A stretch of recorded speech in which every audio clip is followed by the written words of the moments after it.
Assalamualaikum warahmatullahi wabarakatuh. Perkenalkan saya Iksan Maulana selaku moderator dari kelompok 4. Kali ini kelompok kami akan membahas mengenai Data Manipulation Language atau DML dalam SQL.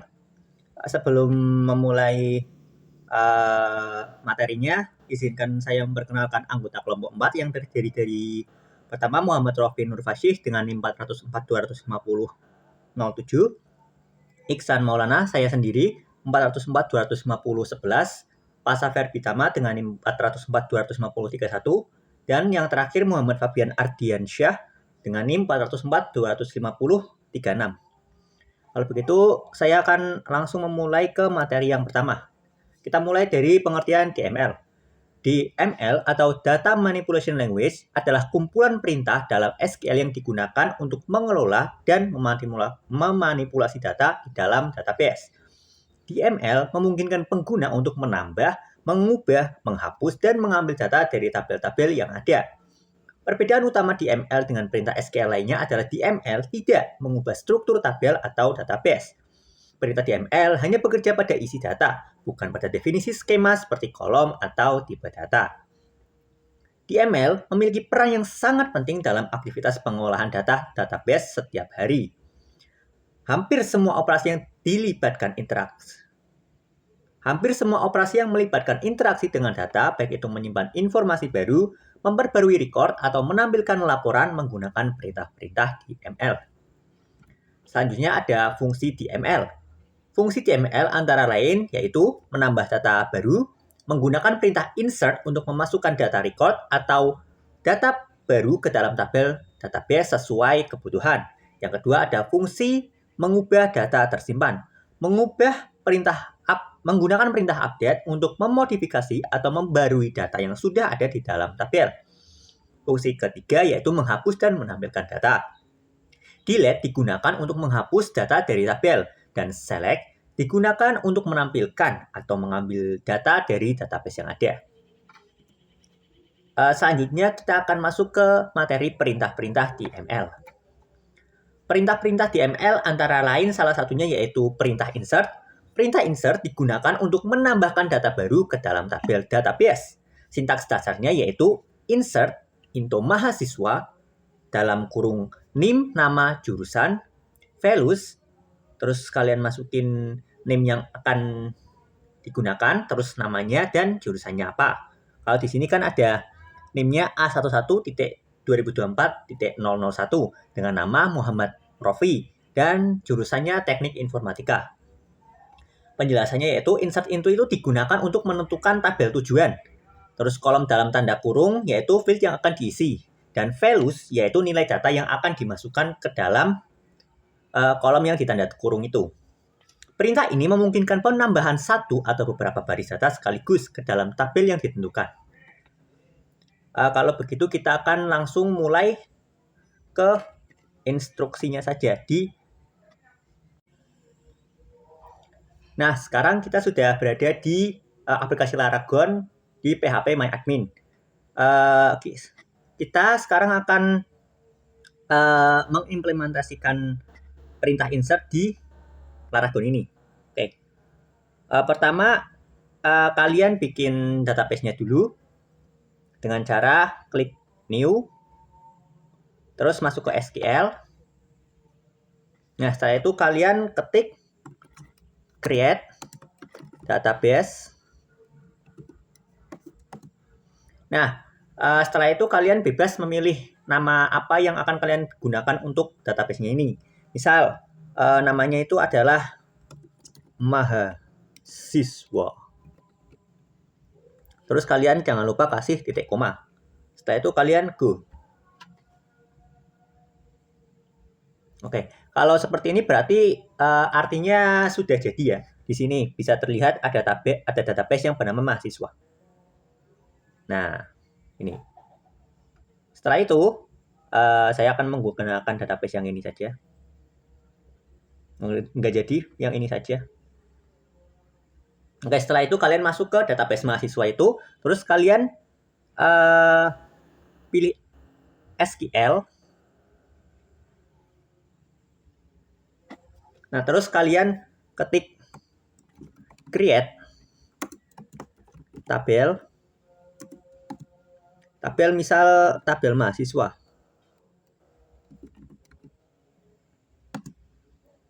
Terus buka kurung, NIM, buka kurung, ke bawah aja biar lebih rapih, NIM. Terus kalian ketik chart dalam kurung, karakternya saya gunakan 10. Setelah itu ketik primary key,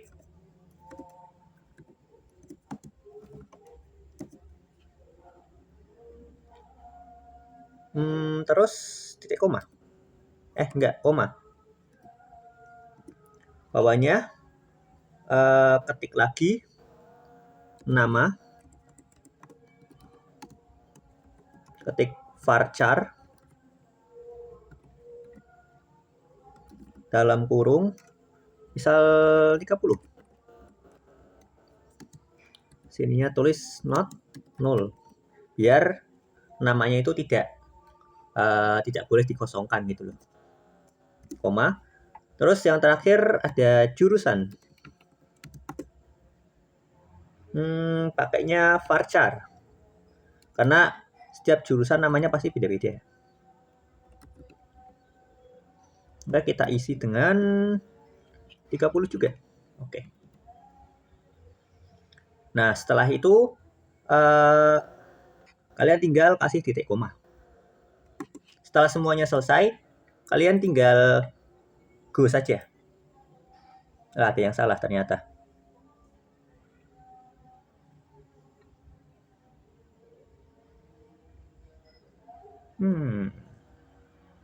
Apa yang salah di sini?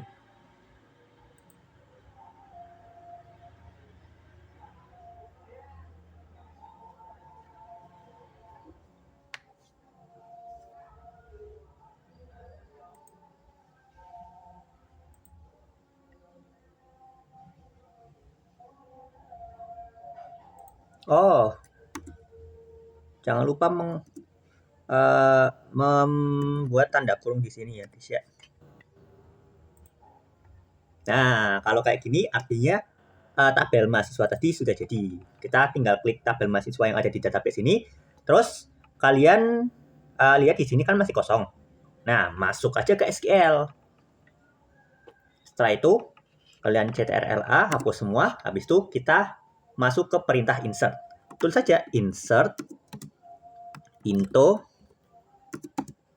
tabel kita kan namanya mahasiswa, berarti into mahasiswa. Nah, begini.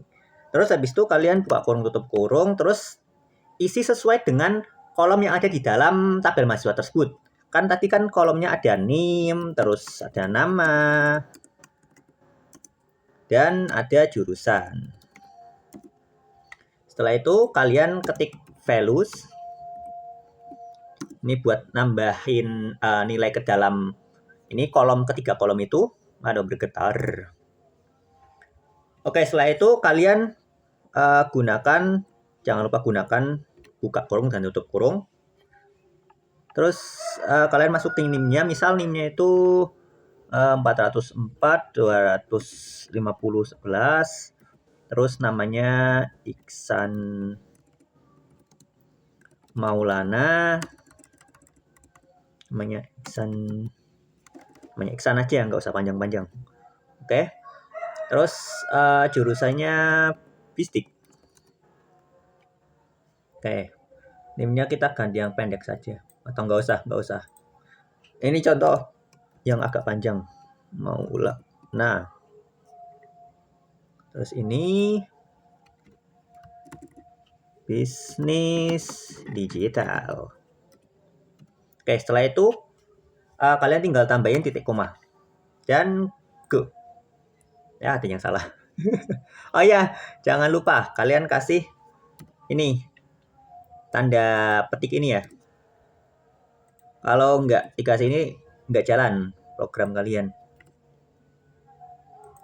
Nah, nanti yang 400 yang angka, nama, dan juga jurusan ini nanti masuk ke dalam masing-masing daripada kolom-kolom ini. Nanti hasilnya akan jadi seperti ini. Nah, ini kan udah berhasil kan? Nah, jangan lupa tambahkan petik. Terus kalian lihat di browse. Nah, di browse ini kan ada nih. Mana? Nah, ini. Name, nama, jurusan sudah terisi dengan yang tadi kita masukkan. Yang NIM itu 404 250 11, yang nama Iksan Maulana, dan jurusannya Bisnis Digital. Itu kalau untuk satu data doang. Kalau misal kalian ingin menambahkan lebih dari satu data, kalian bisa gunakan cara seperti tadi dengan apa tadi? Insert into mahasiswa dalam kurung sininya NIM, terus nama, dan yang terakhir NIM, nama, dan jurusan. Values. Oke, bawahnya buka turun tutup kurung, terus masukkan datanya. Misal 404 250 07. Namanya Rofi Muhammad Rofi, dengan jurusan informatika. Nah, jangan lupa kasih tanda petik di setiap bagian-bagiannya.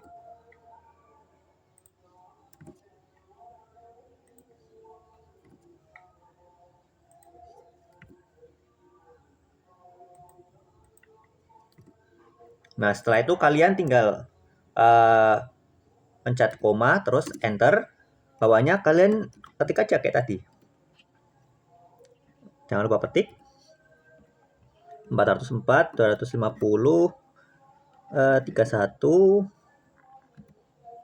koma, petik lagi nama Pasa Verbitama, terus geser koma, petik jurusannya teknik industri. Nah, terus koma, bawahnya lagi sama seperti tadi. 404 250 36. Jangan lupa kasih petik.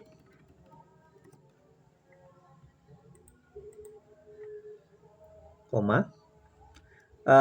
Namanya Muhammad Fabian.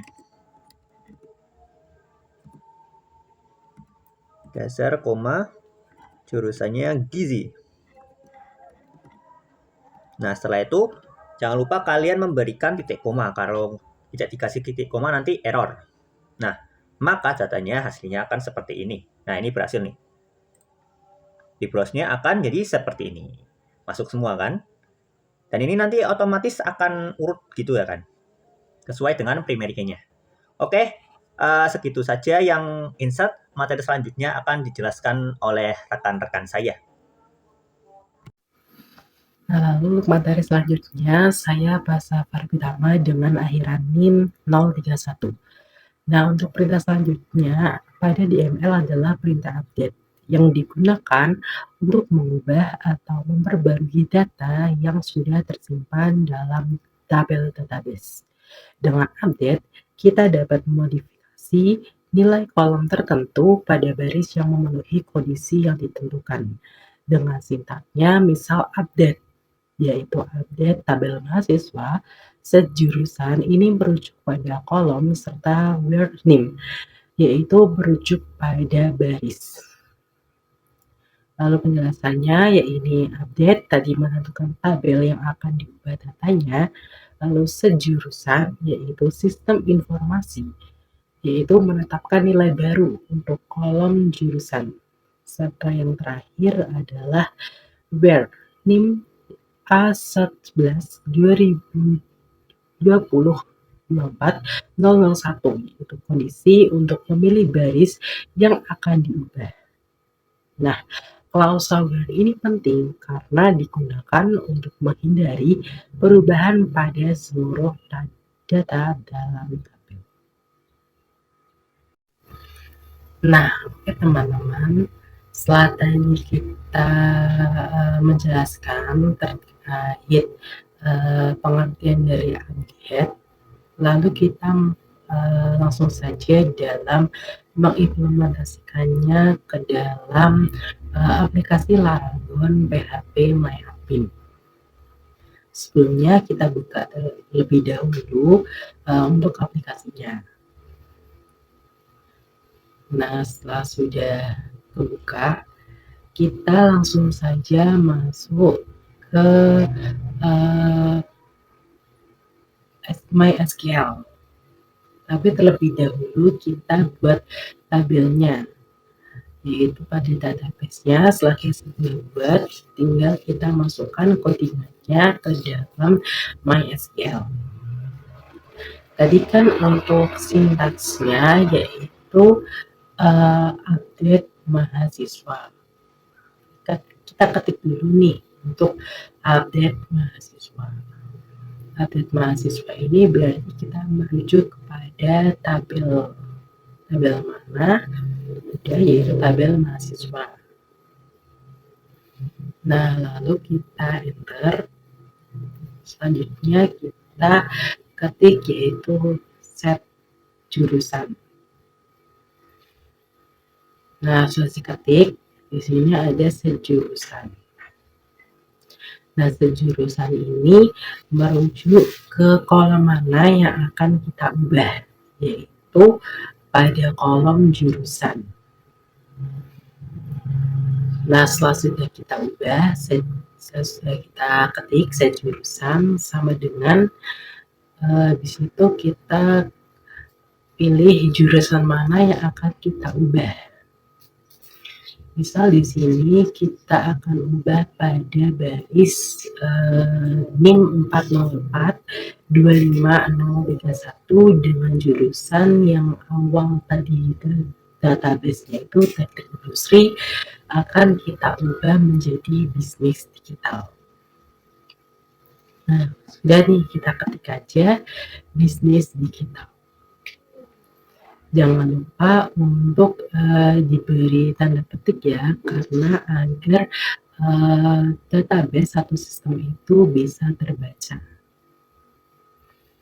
Nah, setelah kita ketik semuanya, lalu kita enter, lalu di sini ada klausa where. Di sini itu lebih menekankan kepada baris yang tadinya untuk mengubah pada kolom jurusan. Berarti where NIM. Tadi NIM-nya yaitu pada NIM 404-25031. Kita ketik. Jangan lupa untuk diberi tanda petik ya teman-teman, agar sistem itu dapat bisa terbaca. Nah, sudah selesai semuanya.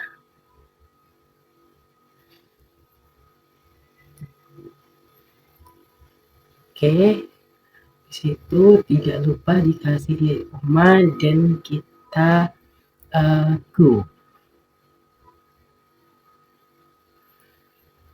Nah, setelah sudah selesai semuanya, di sini kita langsung aja kita ke bagian barnya structure. Nah, kita lihat perubahan apa yang akan terjadi.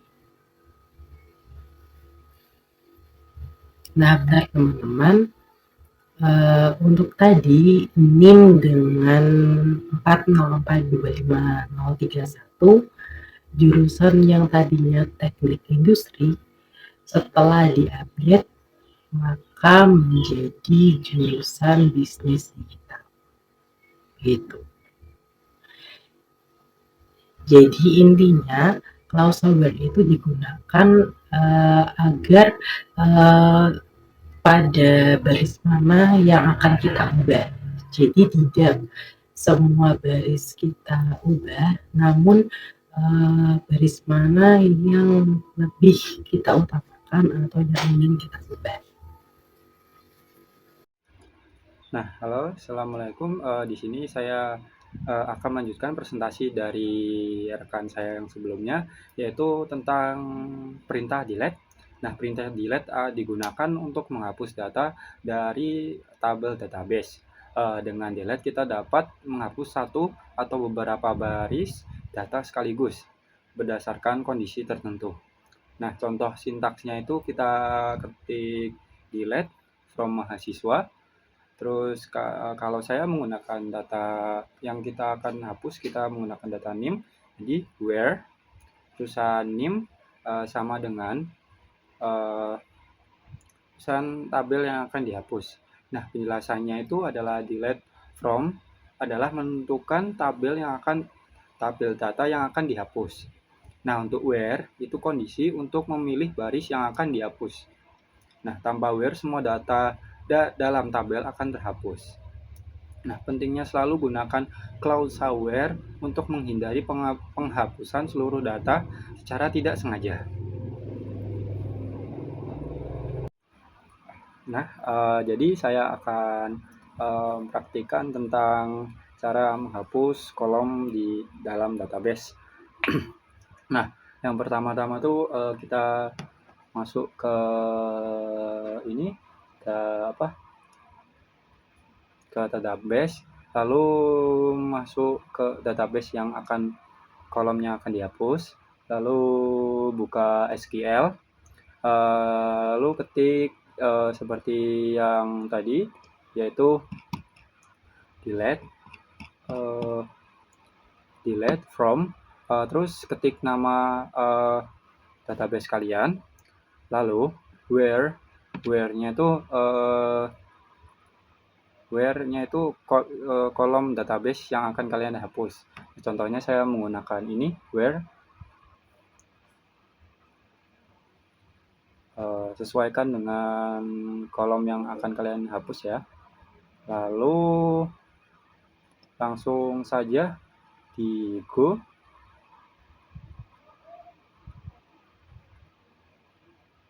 Nah, sudah terhapus. Lalu kita lihat di strukturnya. Nah, sudah terhapus ya teman-teman. Nah, jadi seperti itu caranya dari saya. Terima kasih. Nah, selanjutnya setelah 3 perintah tadi, setelah ada insert, ada update, ada delete, perintah yang terakhir yaitu perintah select. Perintah select ini biasanya digunakan untuk menampilkan dan menganalisa tabel yang sudah tersimpan dalam database. Nah, perintah select ini paling sering digunakan dalam database, khususnya dalam DML, karena ini memungkinkan penggunanya untuk dapat melihat dan menganalisa data yang sudah tersimpan. Nah, untuk sintaks dasarnya, tulisannya yaitu select, spasi tanda bintang, spasi from, spasi nama tabel yang ingin ditampilkan. Nah, di sini saya menggunakan atau ingin menampilkan data mahasiswa, maka saya tulis nama mahasiswa atau nama tabel mahasiswa begitu. Nah, diakhiri dengan tanda titik koma. Nah, untuk penjelasan lebih lanjut, select ini digunakan sebagai kata kunci untuk mengambil data. Nah, sedangkan from mahasiswa itu untuk menentukan sumber data. Nah, untuk selanjutnya,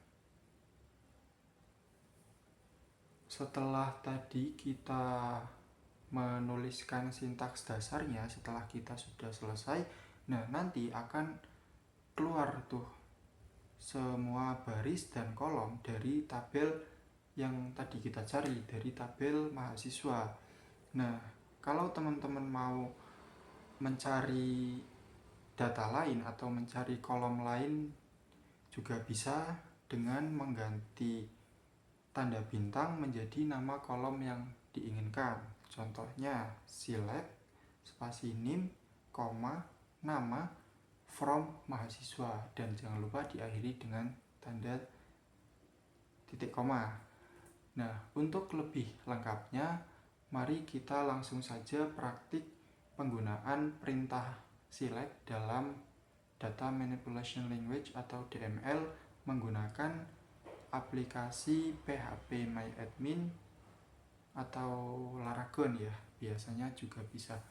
Nah, yuk langsung saja kita praktik.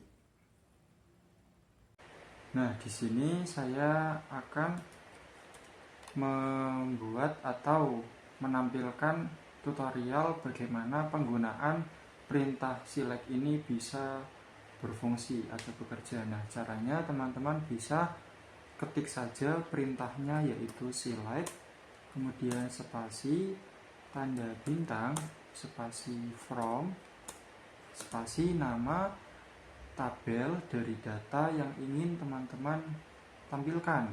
Nah, di sini misalkan saja ya, karena kan nanti di lapangan mungkin teman-teman akan menemukan beberapa perbedaan-perbedaan, misalkan datanya itu banyak, datanya itu tidak beraturan. Nah, di sini teman-teman bisa menggunakan perintah select untuk menampilkan data yang teman-teman butuhkan. Nah, misalkan di sini saya ingin menampilkan ini tabel siswa. Nah, maka saya ketik saja di sini siswa. Nah, jangan lupa diakhiri dengan titik koma. Selanjutnya teman-teman klik tombol go pada pojok kanan bawah ini. Nah, kita klik. Nah, ini isi dari tabel siswa akan ditampilkan di sini nanti. Nah, berhubung tabel siswa ini masih kosong, ya maka isinya juga kosong. Nah, nanti teman-teman bisa menyesuaikan tuh tabel mana yang ingin dicari. Caranya seperti tadi, sama dengan menuliskan kata select, spasi tanda bintang, spasi from, dan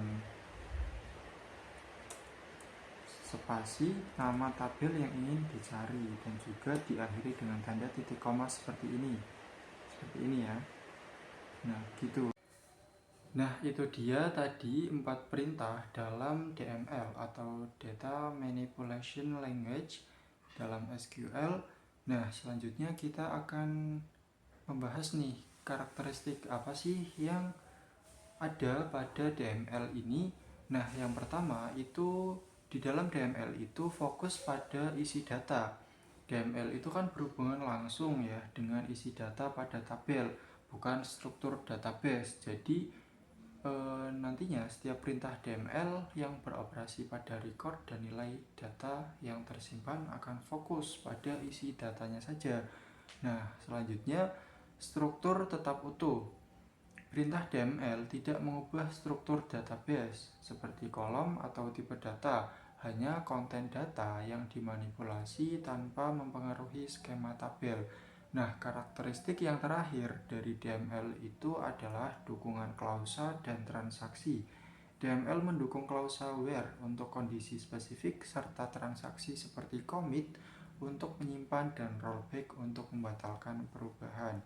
Nah, itu tadi dia 3 karakteristik dari DML. Selanjutnya untuk kelebihan DML akan dijelaskan oleh teman saya. Nah, lalu di sini ada kelebihan-kelebihan ketika kita menggunakan perintah pada DML. Yaitu pertama, kemudahan pengelolaan. Dengan menggunakan perintah pada DML, memudahkan pengelolaan data dalam database dengan perintah sederhana yang mudah dipahami dan diimplementasikan. Lalu untuk keutamaan atau kelebihan yang kedua, yaitu cepat dan efisien. Ketika proses manipulasi data menjadi lebih cepat dan efisien, serta menghemat waktu dalam pengolahan data dengan skala yang besar. Serta yang ketiga, fleksibel dan scalable. Data dapat diperbarui secara fleksibel sesuai kebutuhan dan mendukung pengolahan data dalam jumlah yang besar. Nah, untuk kesimpulan, yaitu Data Manipulation Language atau DML merupakan komponen penting dalam SQL yang memungkinkan pengelolaan data secara efektif dengan 4 perintah utama, yaitu insert untuk menambahkan data, update untuk mengubah data, delete untuk menghapus data, lalu select untuk menampilkan data. DML memberikan fleksibilitas penuh dalam manipulasi database. Keunggulan utama DML adalah kemudahan penggunaan, kecepatan, eksekusi, dan efisiensi dalam mengolah data dalam jumlah besar. Yang terpenting, DML hanya memanipulasi isi data tanpa mengubah struktur tabel atau database. Dengan dukungan klausa where untuk kondisi spesifik serta fitur transaksi commit and rollback, DML menjadi fondasi utama dalam aktivitas pengolahan data modern. Nah, terima kasih. Assalamualaikum warahmatullahi wabarakatuh.